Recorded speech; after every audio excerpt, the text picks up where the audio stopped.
And we're talking about broken heart syndrome, and the good news here is that you're not likely to have lasting problems after an episode.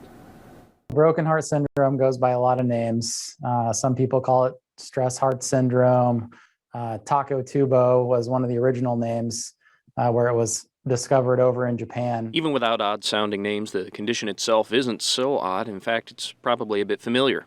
It's something most people have probably heard of, but never really put a name to. It's that situation where, for instance, somebody gets some really terrible news or something shocking happens and, they grab their chest and then things kind of spiral. When you consider the stress aspect of things, it makes sense that COVID is being considered a possible reason for a spike in cases, because emotional stress is only half the story. Half of those cases also come from physical stress, so just being sick.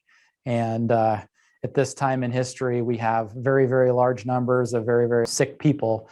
So I think a lot of it is just that kind of perfect storm coming together. The good news, though, is you'll likely just end up with a short hospital stay.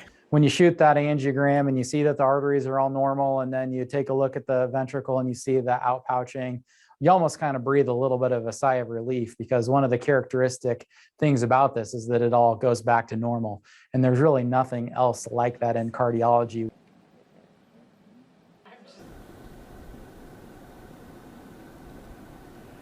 It's hard to figure out just who gets broken heart syndrome. It seems that some people may be a little bit more susceptible to it, and then they're just not able to stand up to all those different stressors. Again, though, it's usually not fatal, and there generally aren't many complications. In fact, it doesn't even show up more often than not 2 times in the same person.